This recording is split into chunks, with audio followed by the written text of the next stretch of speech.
Right He's here I am. driving. Hey, Ryan's niches get stitches. All right. Welcome, everybody. Thank you for coming to this presentation of the Developing Partner section. Before I introduce our speaker, I'd like to point out two events we have coming up in the future.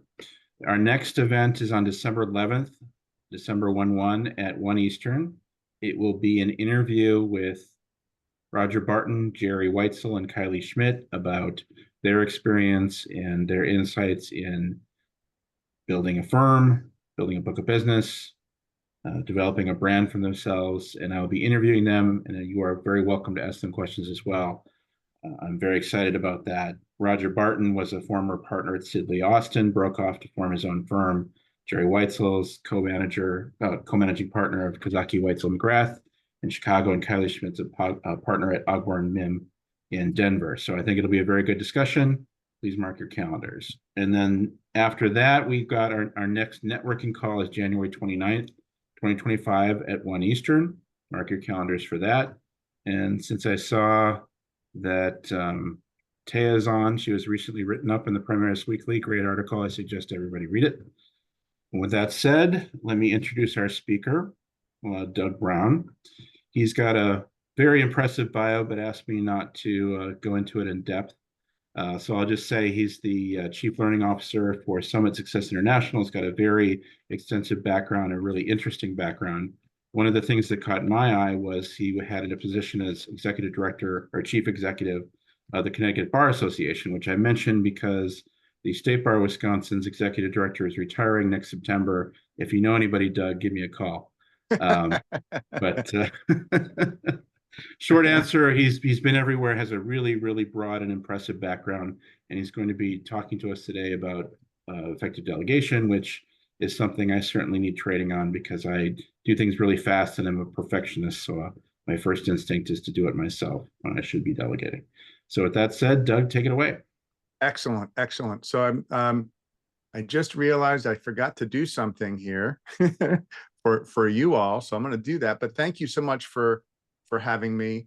I am very happy to be here. And in 1 second, I'm going to not be distracted by setting up the sequence that I set up. So anybody who wants more information on this program, you will get it. All right, good. So welcome. Speaking of delegation and trying to do too much, I am not only a teacher, I am a student of this. And what we're going to do today is spend about 45 minutes. I would love to hear from you as you go, questions that you might have, situations that you want to have raise. If you would like to ask your question, but not let everybody else see your question, in the chat, you can click, just send it to the hosts or just to me directly. Otherwise, put something in the chat. So I'm just interested before we start or as we get ready to start, if there's some topic or question that's like burning top of mind, you want to make sure we get to today, do that. And also we have like 50 people on, 24 people, 50 people registered. So go ahead and do some introductions and say hello in the chat so that we can get right to our topic. If that's okay. All right. So who are we and what are we doing here today? We're going to cover really 4 parts of delegation, how it can accelerate your career in developing partner section, some of the secrets to doing it effectively, things they don't teach you in law school or in CLEs or anywhere else. And if you're in a firm, you will probably find that if you talk to 5 partners, there are probably 10 different ways they delegate things. So I want to help you understand the secret to do that. I'm going to touch on some of the generational issues that come up regularly that kind of get in the way of delegation. And then I'm going to cover the typical mistakes and what you can do instead of those things. So that's kind of the structure that we've got today. And again, I'm happy to take questions and so forth. So I'll just kind of jump right into it. I think that the way to frame delegation that I didn't get when I started practicing in the early 90s, when it was very much, you do the work all yourself. It's all about your personal production. Nobody ever taught me that delegation was a way to accelerate my career. And as you move up through the ranks, it is absolutely a way to accelerate your career. And I think it's best to teach delegation not just to those who are doing the delegating, but those who are receiving the delegation as well, so that everybody's working out of the same playbook and using the same recipe. So yeah, you get leverage, you also get more effective, and you become a more effective leader. Delegating effectively will also improve engagement and job satisfaction for both sides of the equation. And this is a mental mindset that I see, where I need to do it myself. I don't want to delegate it because they're too busy. I don't want to upset them or whatever. And I think if we look at it, say, when we delegate effectively, we are honoring the other person. We are training the other person. We're allowing them to make a more meaningful contribution. And I'm learning how to focus my energies and efforts where my skills have the highest and best value. So that firms that really do this well have much higher engagement and job satisfaction. And I would love to see more and more firms focused and being intentional about the delegation recipe they're using, so that everybody's playing out of the same playbook, whether it's a partner or an associate or a paralegal or a legal assistant or a secretary. But there's a lot of things that get in the way of delegation. This sense of ownership. I'm the only one that can do it as well as I can do it. I need to be in control. And I want to, this is almost like myths, right? It takes too long to explain it. I don't really trust the other person, even though I say I do, or it's just too expensive. So the myth of if I delegate, I lose control, is really pervasive and dangerous. Because when you delegate effectively, you set clear expectations, then that person has the ability to meet the standards. So often I see lawyers struggle because they believe they're in control, but they don't have time to get to doing the work. So are you really in control? I mean, it's still on your plate, but it's not getting done. Is that the control that you want? And if it's something that happens only a little bit of the time, it might be faster to do it yourself. But if it's something that happens regularly and routinely, it's absolutely a good investment of your time to figure out how to apply this delegation recipe. So I see all the, I'm going to, Bree, if I'm going to let the chats go by. If there's a question that pops up, just direct, get my attention on that so I don't miss anything. So I think everybody understands these objections that have them in different levels. Let's kind of dive into how you would do it. And this is the question of, well, when do you delegate? And what I like to focus on is, does it require your law degree and your level of experience? Because if it's not in your zone of genius and it doesn't require a law degree, it's something that is eligible for delegation. And especially as we have pressures from clients to be much more efficient and effective, we need to distinguish the work that really requires our expertise and that which we've always done because we're comfortable with it, or because our sense of perfectionism is that it has to be done in this particular way. So when you're looking at what's in your zone of genius, you want to look at tasks that are not your core tasks that are most essential. And this requires a bit of a shift of mindset, where we used to believe from every client is different, every client is unique, every situation is unique, therefore I have to build the wheel the first time for every client. If we use a process mindset like you'd use in business, like when I was teaching innovation and entrepreneurship and leadership in an MBA program, and we break it down, the 80-20 rule is in effect here. Because in almost any matter, once you get it into a swim lane of similar matters, about 80% of the work is the same. It's the 20% that is really where you're getting your leverage and the unique facts of the case. And by the way, I'm going to share all these slides with you, so you don't have to worry about taking notes or screenshots. You can if you want, but you'll get the slides afterwards.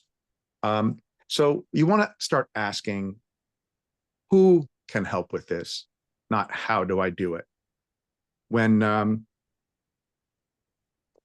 my favorite self-embarrassing story of this is when I was much younger. We lived in Connecticut, and our air conditioner, which sat on top of the air handler, sat on top of the furnace, and it was leaking. So I went downstairs, and I was frustrated because I couldn't figure out how to fix it. And my wife, we've been married 32 years, super patient woman, you have to be married to me, says, "Why are you so upset?" I said, I can't fix this air conditioner. She looked at me and says, "Have you been trained to fix air conditioners?" Well, no, but it doesn't look that hard. I wasn't going to give up, right? Because after all, I went to law school, so I should be able to figure this out.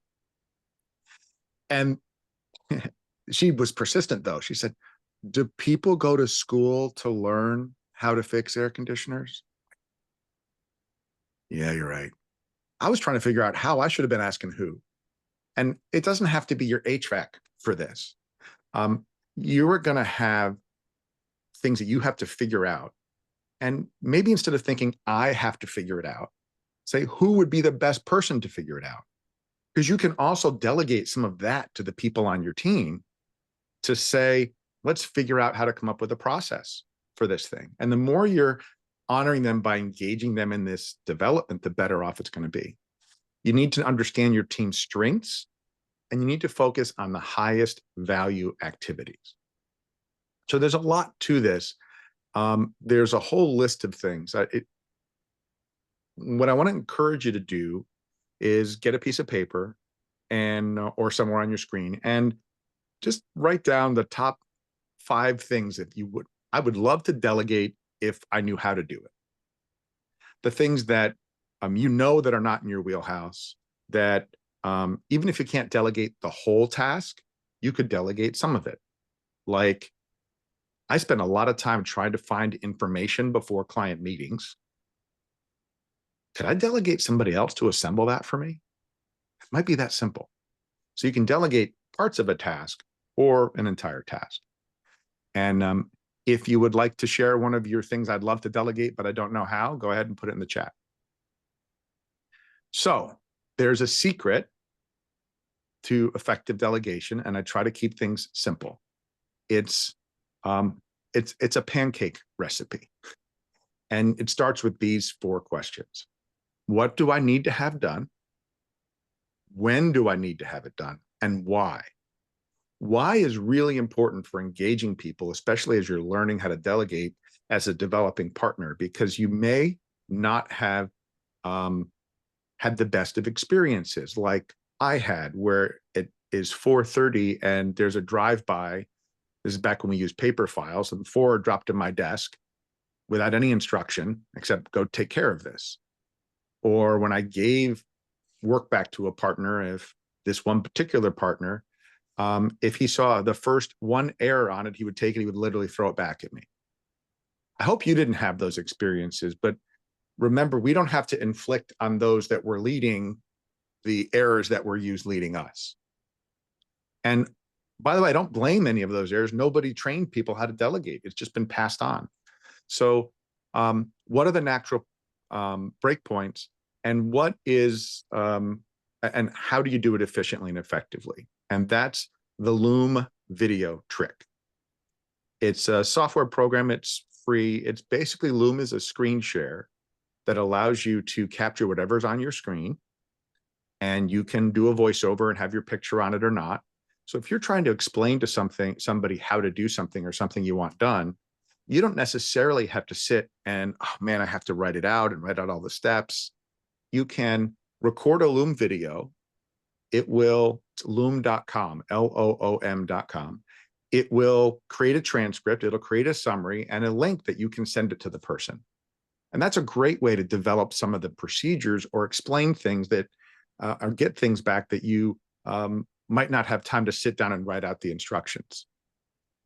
And this is not to replace a delegation meeting, but it's as you're trying to train people on things and explain things to be done, that Loom video trick will also create a little library of how to do things.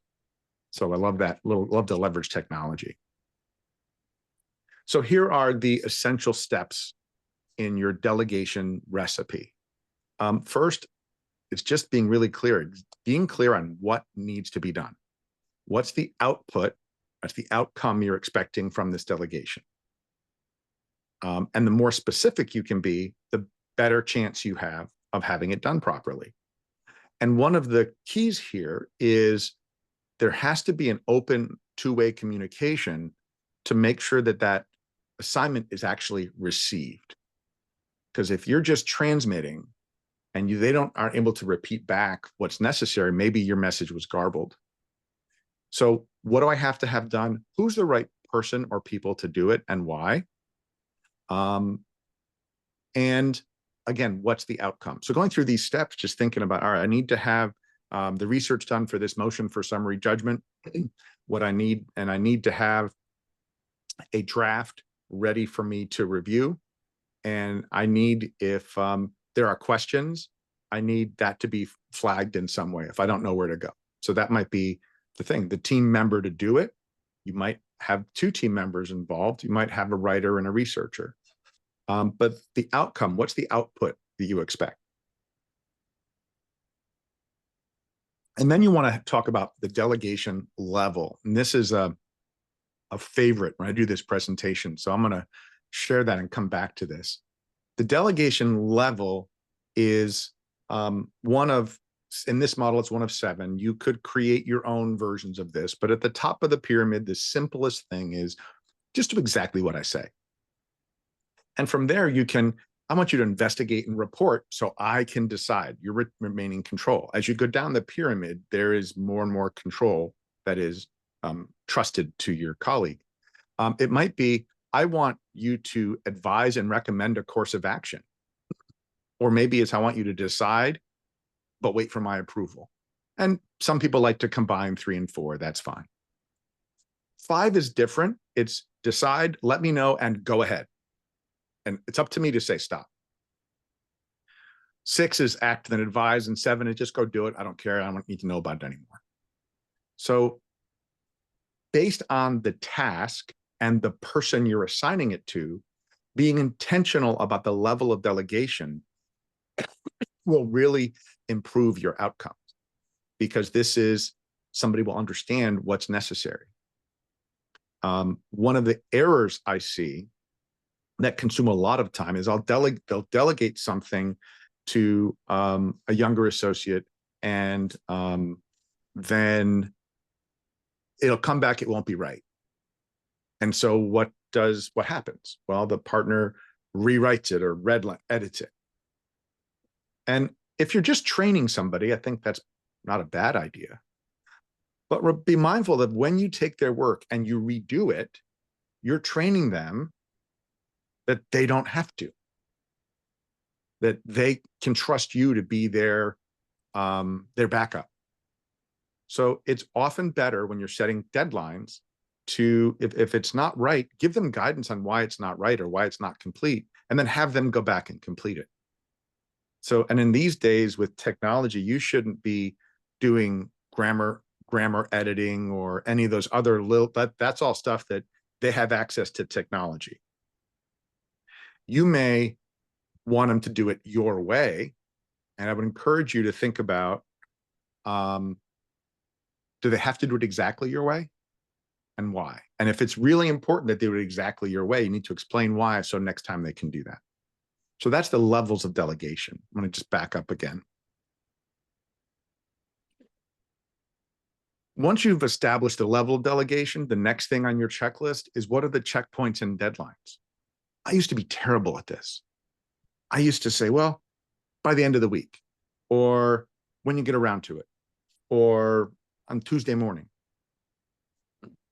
And the problem with that is I would never really, because I didn't give them certainty, I would never know when I should check on it. And so I would check often, and which felt like micromanagement to them. So by having a clear deadline that they agree to, now you don't have to worry about it.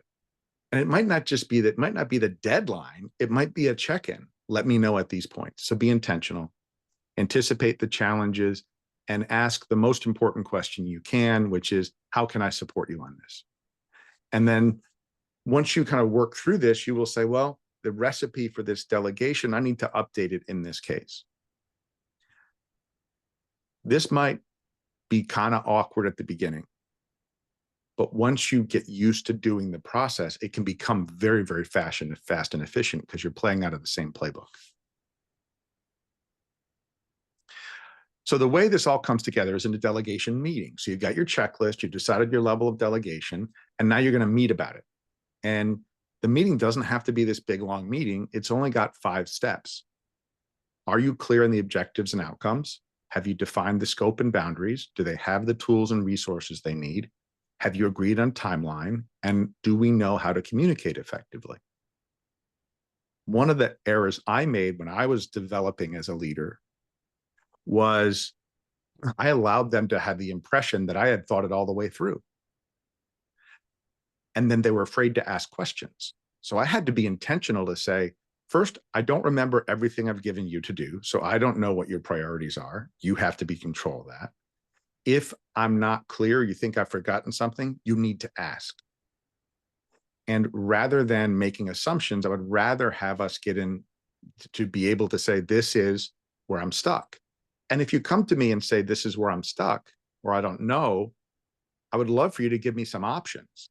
So instead of, I don't know, it's, I'm not sure. I thought maybe this or that. What do you think? So now they're not just coming back to you to ask you to think for them. Make sense so far? I realize there's some cutoff on this slide, but I've been sharing with you some of the most essential parts of the delegation process is delivering feedback. And what we have to remember is it's very easy to trigger defensiveness when we're giving feedback. It's a natural state of affairs, especially when you're developing new relationships with people who might have been colleagues but are now reporting to you or collaborating with you. So it's always better, one, to recognize that we don't want to trigger their freeze, fight, or flee reflex, which is very, very easy to do. So we want to focus on the behavior and not the person. And we want to be asking questions to get their perspectives and suggesting alternatives. So we want to give specific examples. We don't want to do it when we're frustrated, and we want it to be conversational. One of the resources that I'll share, I just thought of sharing it, I'm not sure it's in the deck, is the after action review discipline, do differently kind of approach. And in the after action review, we're asking 4 questions. What did we expect to happen? What actually happened? What were the differences and why? And what can we do differently next time, if anything? And what I love about that discipline for feedback is you can also use it when things went beautifully to focus on, we should do more of this. Let's not just debrief and give feedback when something's bad. Okay. I want to spend a few minutes just to call out some of the generational differences, which is so important. We could spend a lot more time on this. If you would like to even come back and do like a managing conflict across generations, if that would be helpful for you. But I just need to touch on some of the realities and myths of the generational differences in the workforce, especially because we have 4 generations in the workforce. I have to update this slide soon with the change of the year, but you know, the millennial, as I'm 58, so the millennials you thought of as the kids, they're not. They're in their up to their late 30s, early 40s now. Certainly not kids. And when we shine a light on the biases that we have, especially when it comes to generations that are really different than us, like I was born in 66, so I'm right on that cusp of Generation X and Boomers. So I share that when you're close to those cutoffs, you share a lot with the other generation that you're close to. So it's not, I mean, the social scientists do this, but it's not a cliff you jump off of. But just recognizing that based on someone's age and life experience, they have a different little bit of a different system for processing information. And some of the myths that might be had about millennials and Gen Z in the workplace is that those people are disloyal job hoppers. Maybe they're moving because we're not giving them what they need. They're addicted to technology and social media. Well, that's what they know. It doesn't mean that that's a bad thing. So it is, I've observed it to be a challenge that the face-to-face communication skills, because of their life experience, require more development and consistent attention than somebody who might be a Gen X or a boomer, just because of the way electronics, interface there. I had a great conversation, a sobering conversation with, so I see a question coming in there. I'm going to get to that question in a moment. That, with these, if you're a boomer or an Xer and you're thinking, we never had work-life balance. We had to work so hard. People don't appreciate the grind, and somehow wistfully wishing for the days that we could have people who were like we were. I said, well, how'd that work out for us? I mean, it wasn't fun. We continue to have, as a profession, some of the highest rates of substance abuse, mental illness, divorce, and suicide of any profession. So maybe that's not a legacy we should really be trying to perpetuate.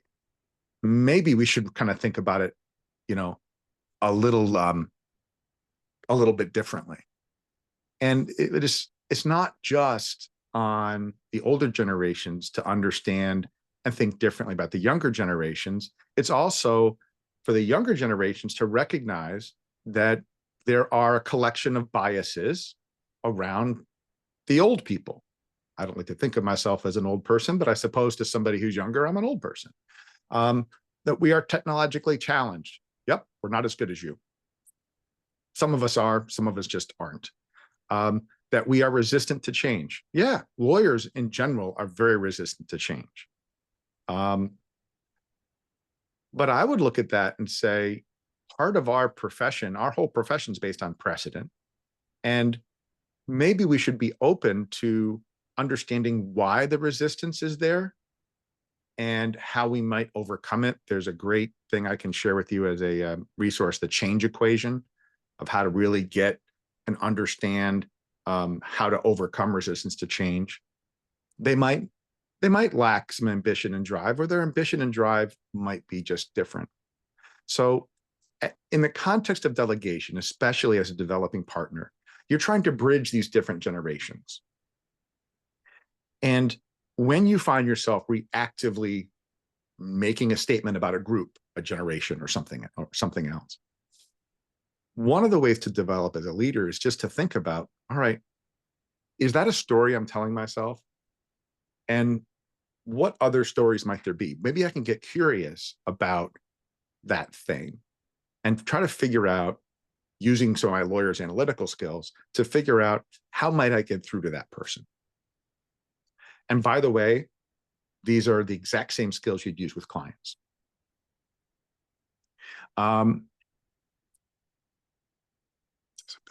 Okay.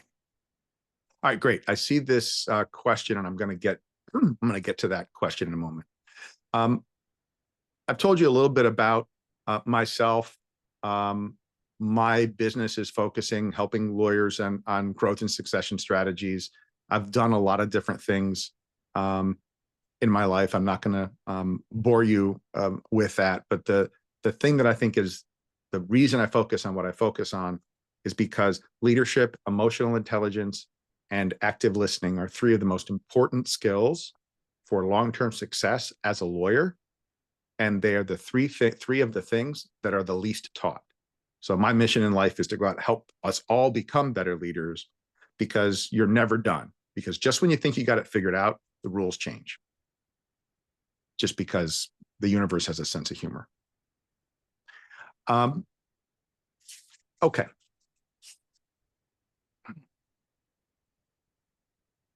All right. The question that came up here, I think this is a good framework.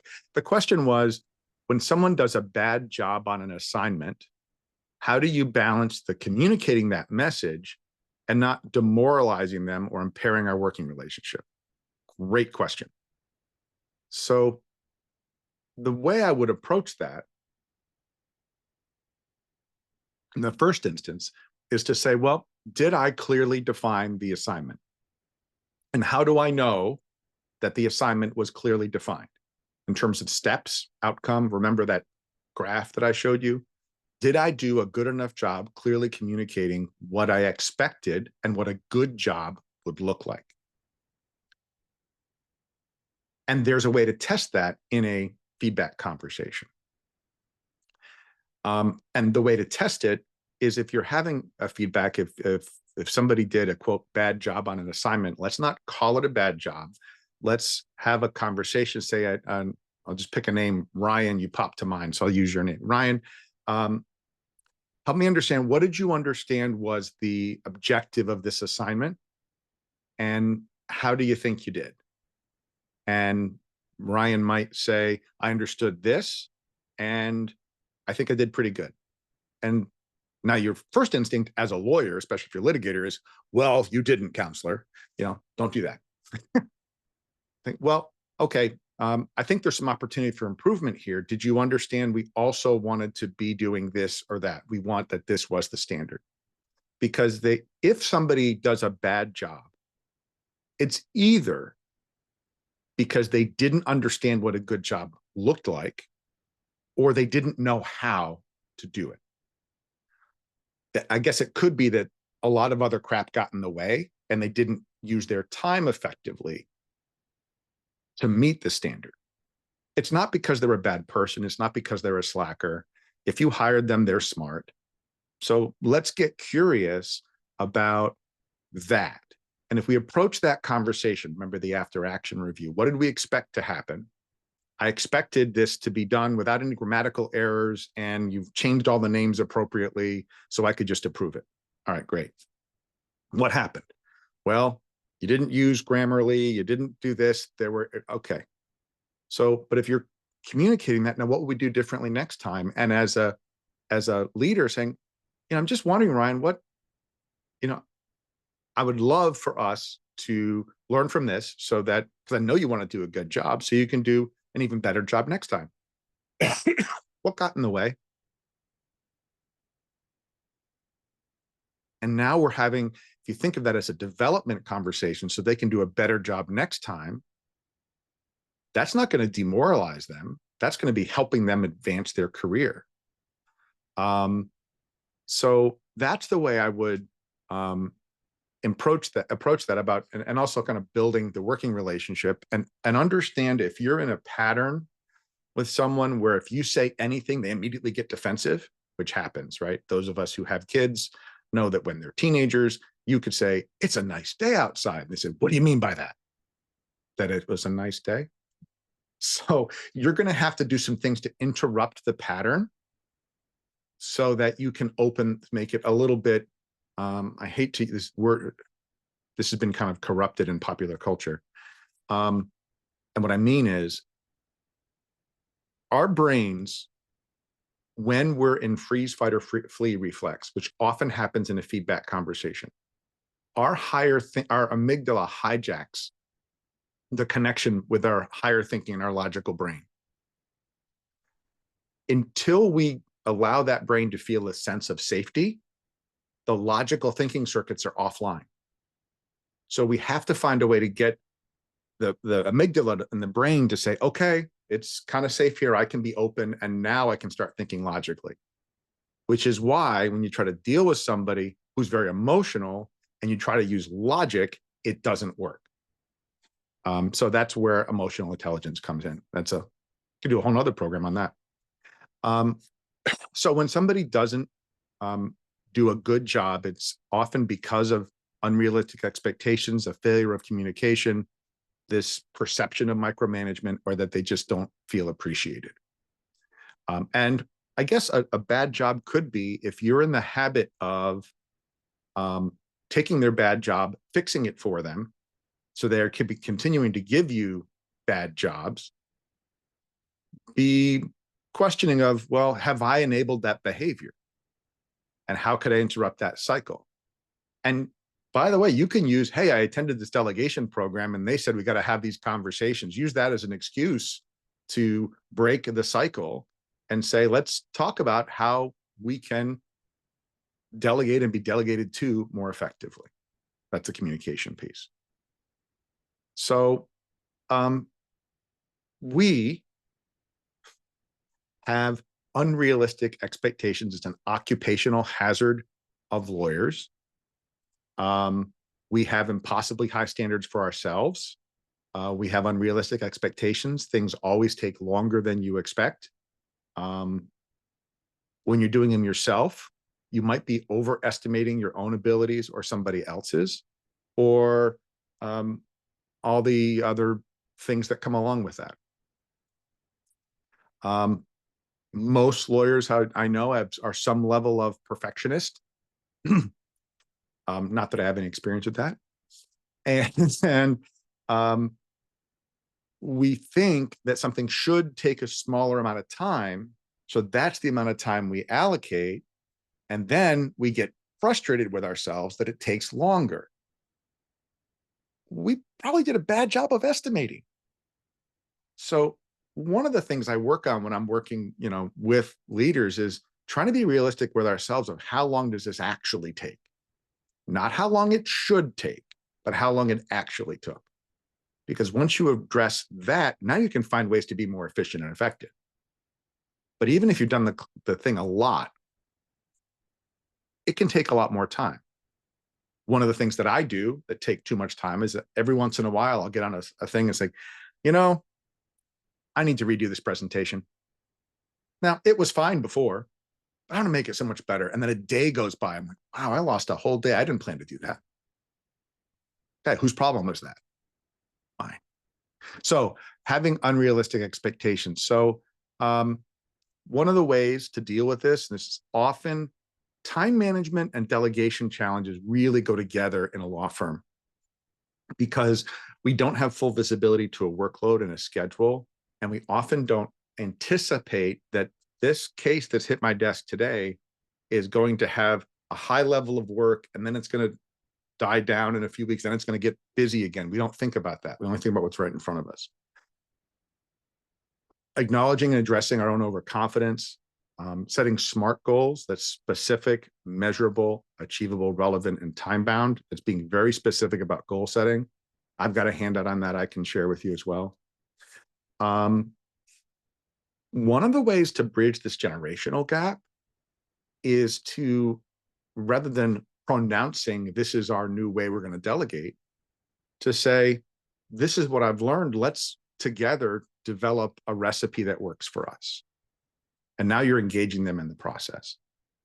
And one of my rules when I was delegating is if you think you might miss the deadline, you need to let me know.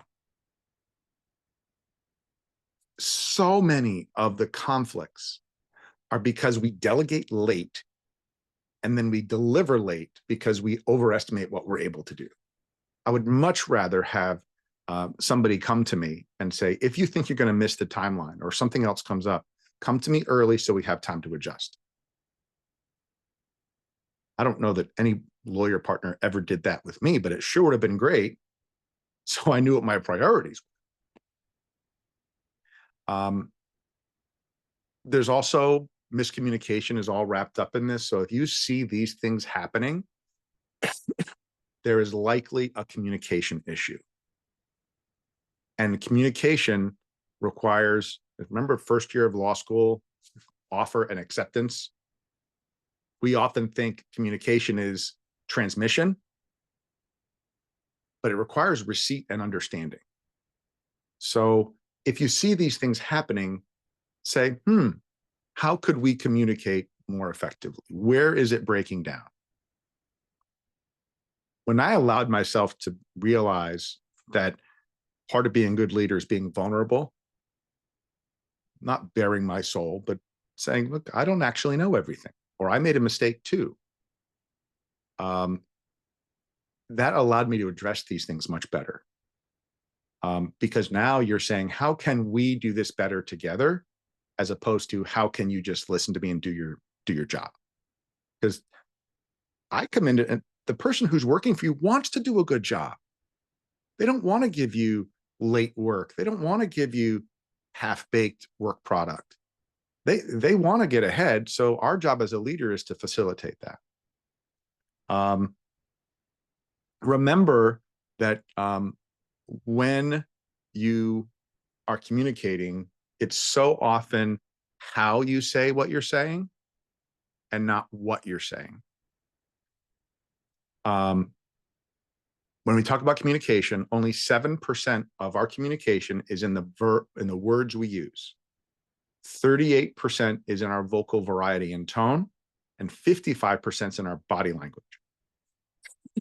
So you want to be really careful. And I'm not trying to get you to walk, to wear kit gloves around everyone, but be mindful of how you say things.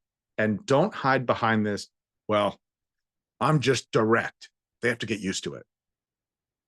You know how they're going to get used to it? They're going to go find an environment where they feel respected, and that might not be yours. So you can have the satisfaction of, I'm just direct, they have to adapt to me. Or you can think that I need to improve as a leader because maybe there's a situation where I don't have to be direct. And honestly, folks, we're not ER docs. There's very few legal situations that it is so urgent that you can't possibly think about how to communicate it more effectively. If you're an ER doc, I can see that you have to do that, but that's almost no legal situation is like that. But we feel like it. And we're in such a hurry to do so many things that we kind of forget. We're going to come up on some time for some more Q&A. So if you have questions or topics you'd like me to revisit, please go ahead and do that. But before we get there, we got to talk about micromanagement, because there's a generational challenge with micromanagement. Some people think that any management at all is micromanagement. And so if someone's micromanaging, they may not know it. In fact, that's kind of my starting point is, do you really realize you're micromanaging? So if you are making lots of changes and revisions, if you're giving people detailed instructions while you're training them, that's completely appropriate. But if you're continue to do that once you're past the training phase, maybe you might be a micromanager. So I'm going to talk now just for a second about what micromanagement isn't. If you're giving guidance with direction and support, that's not micromanagement, that's managing. And if you are requiring somebody to meet a standard that they understand, that's what the job is. Insisting on regular communications, holding people accountable, teaching and mentoring, none of that is micromanagement. Some of it is how you go about it. And if you are on the side of someone who feels like they're being micromanaged, you want to think about how can you open the conversation so you can get feedback from the person and build some routines.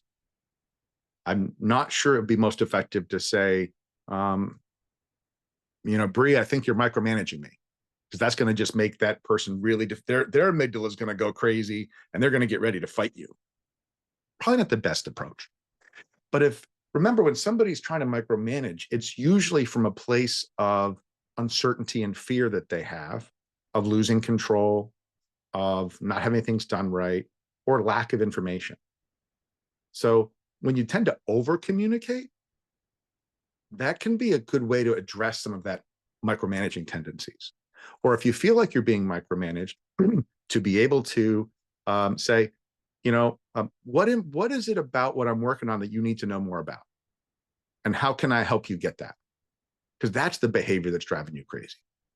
So just be mindful, as opposed to just putting in a bucket saying you're micromanaging, that how to address that behavior, because it's really a sense for control. We could probably do a lot more on that. I'm mindful of our time. And so what I would like to do is first share with you, where is it here?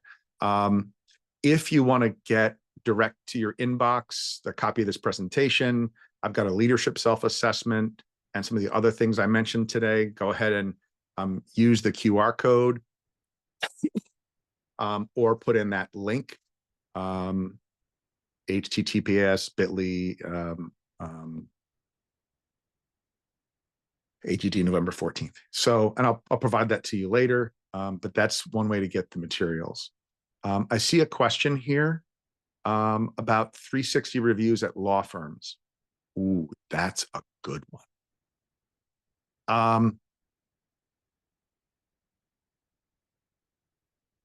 I gotta say that a 360 review is a great idea if you are trained and your culture's ready for it.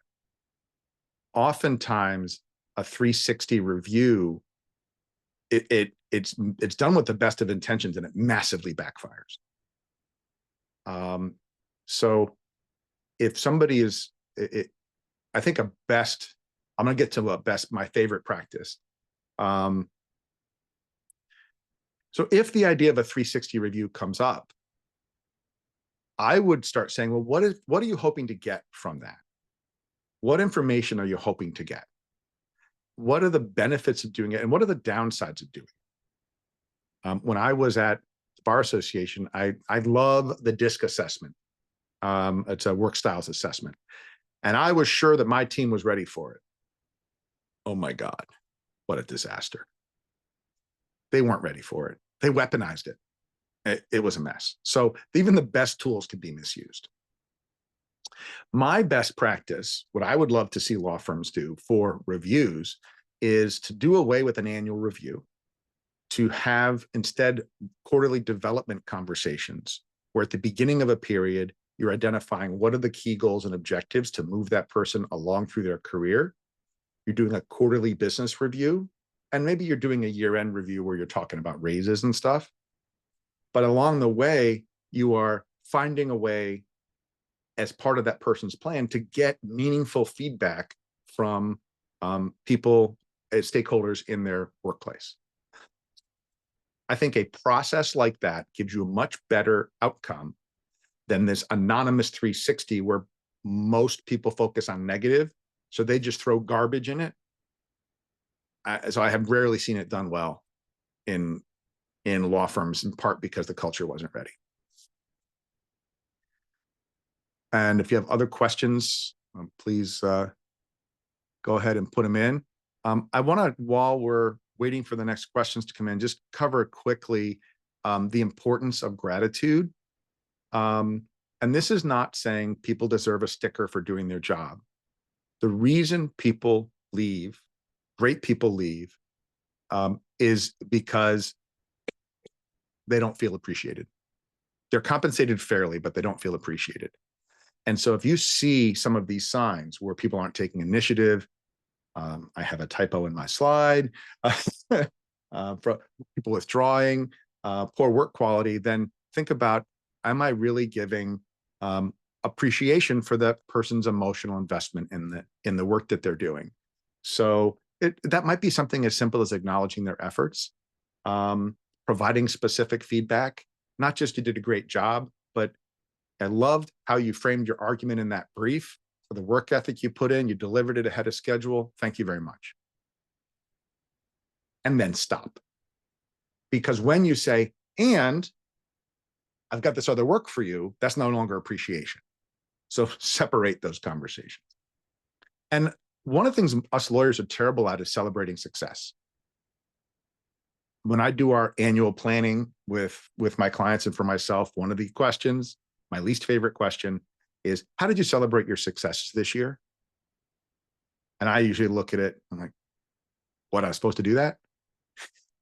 So if we can celebrate successes, even small wins, the neuroscience says that increases engagement and improves your culture. So it's got to be authentic, but it's just connecting with them at a human level, allowing yourself to engage with emotions and emotional intelligence, which can be learned, to really connect with people. We all want to be appreciated.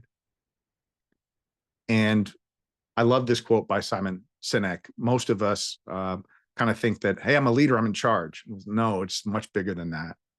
Leadership and taking care of your team is really about taking care of people who you're responsible for. And so delegation is probably the number one way that we express our leadership.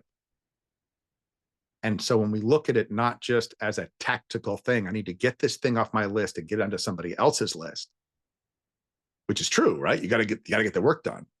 But how can I do it in a way that increases my confidence in the person doing the work and my capacity for doing the work, and increases client satisfaction and make us more efficient? Now you're taking care of people in your charge. In another version of the program, I did a survey. This was for a big corporation, and these were some of the questions that they had. So I left them in here in case y'all don't have questions. You can actually, if you just like one of these, put a number in it. I can address that one for you in the chat. But these are some pretty typical questions in a legal environment. I've talked about some of them, but I think that we're doing okay in time, Bree. So I'm going to pick, while I'm waiting for others to pick, I'm going to pick number 9 as an example. How do I handle cultural and communication barriers? And then I'm going to get to number 10 because I saw somebody ask for number 10. The example I have is when I was working in a multinational corporation, a colleague of mine was German, and English was his second language, and he was raised in Germany, and we were working together on projects. And we really struggled to communicate, because what I didn't realize, it took me a long time, was that, remember those nonverbals I mentioned, 7%, 38, 55, with somebody who has a different language than you? We rely a lot on nonverbals, and it's unreliable. Because to me, the German language was very harsh, which I took as very negative. And then until we went out and had some adult beverages together, it never occurred to me that this guy is sitting here thinking in German and translating it to English, which I only have one language. So by myself, that's amazing. And so then maybe I should give this guy a break, because there's a lot going on. Maybe I should just try to look at him and the situation differently. So by having some more empathy for what he was going through and how he was trying to adapt and adjust, it took some of that static out of the way. So if you have consistent and persistent problems like that, having that conversation can really break that down.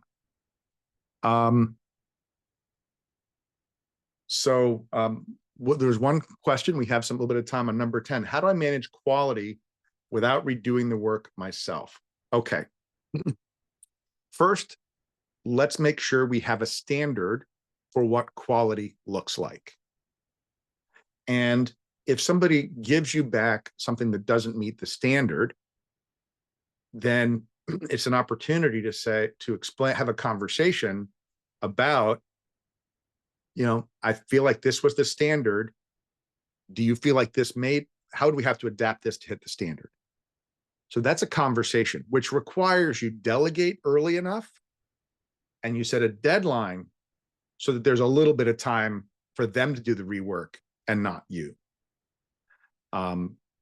Usually when this is happening, it's because it's assigned late, it's come back late, and there's no choice but to redo the work yourself. And then as a developing partner, to say, am I redoing it because it's legally necessary? Or am I redoing it because that's the way I would have done it? Because there's lots of ways to do things.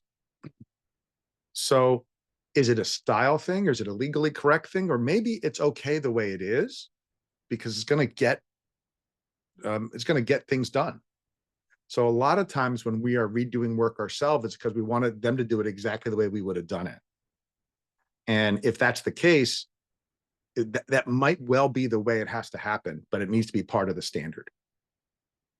Try to avoid redoing the work yourself. If you feel like you have to, maybe you take a section of it, you illustrate what it is that you needed, and then let them go back and redo the whole work.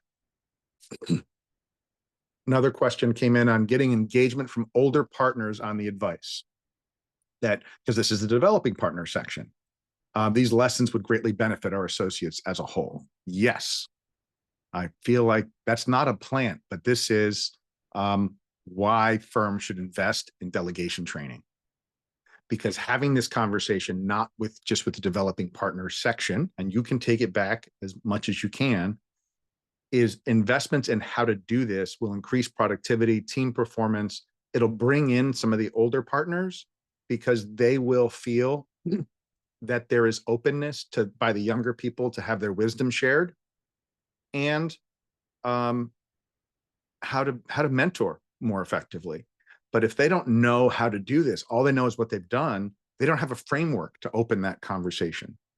So investing in training for your firm over a period of time, including everyone, this is developing partners, but this kind of training of how we at our firm, why delegation is important, how we do it, how we have feedback conversations, how we have development conversations, how we resolve conflict. Here's our playbook for doing that.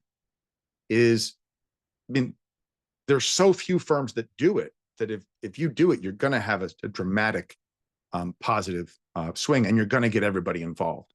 It can't just be one level. This is a place to start, but it just can't be one level. And that's why it has to be consistent and persistent over time, because we're trying to change habits developed over 5, 10, 20, 30, 40 years. And the only way you change a habit is you got to replace it with a new one, and you got to continue to practice. So that's why you have to do this over time and make it part of your culture. I'm just going to jump in quickly. Yeah. If people have additional questions, and Doug, if you have a few more minutes, happy to stay on. I just wanted to plug before people pop off. December 11th, 1 Eastern, our interview with Roger Barton, Jerry Weitzel, Kylie Schmidt on building a book of business, brand, and practice. And January 29th, 1 Eastern, our next networking call. Thanks. Thank you. I recognize we're at the top of the hour. I'll give you the QR code again, or you can, Bree, I can figure out how to get it to you. I'm happy to have a conversation with anybody about the topics I had here. You can use the QR code. You can send me an email. Bree has my contact information, and I am happy to stay on for a few extra minutes if I know there was a question I didn't get to, but I don't want to hold you because I know that people have places to be and schedules to be on, and I teach time management. So I'm going to bring a formal end and thank Primaris and Iker and Bree for giving me this opportunity to share this. I hope it was helpful and useful for you. I would love to receive your thoughts on what worked for you. What do you want to know more about? Because it helps me make these presentations better. And we've had less than an hour to cover topics that we teach whole MBA programs on. Take one thing you learned today and get into action with it. Just one thing. Take one thing and try to get into action with it. So I will hang around if that's okay, but I'll let those who want to leave. Bree? Thank you so much, Doug. This was great, and we look forward to seeing you back again with this group and with another presentation in the future. Thank you so much. Okay, thank you so much. Thank you very much, Doug. Really, really helpful. You're welcome. See you, Jerry. So if it's okay, I'll answer. Somebody had a question on number 7. And so if it's okay, I'll give you some thoughts on that. The question was about how to empower the team members to take ownership of delegated tasks. I think the answer is when we get back to the levels of delegation and the formula to help them understand how the task or activity that's being assigned fits into the big picture, why it matters. So if they understand why it matters and how it fits into the whole evolution of your matter, of your case, they're going to be much more inclined to take ownership of it. Because the younger, especially younger generations, they want to own things. So they want independence and they need autonomy, but they crave structure. So if you can provide some structure so that they see how their ownership of this thing contributes to the overall cause and give them some flexibility of how they do it, they're going to be much more invested in taking ownership of that thing. And another thing is just to have a conversation with them. I'd love you to take full ownership of this, based on whatever level we agree to. How could I support you in doing that?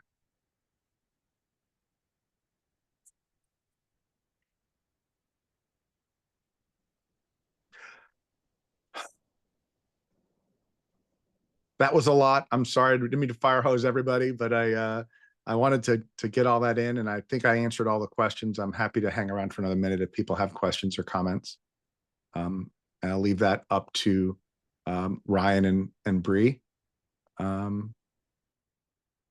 think we gave people a nice opportunity, and the comments coming in are in the nature of thanks and congratulations and appreciation to Doug, which I echo very much. Reminder again, December 11th, January 29th are our next events. Thank you again, Doug. We'd love to have you back sometime. This has been excellent. I agree. You can only get so deep into these topics in an hour, and I'd love to explore more. Excellent. I look forward to it. All right. And thanks, everyone. Bree, and thanks to Bree and your team for great support today. Thank you, Doug, so much. Bye for now. Thanks, Doug. Bye, Bye now. everybody. Take care.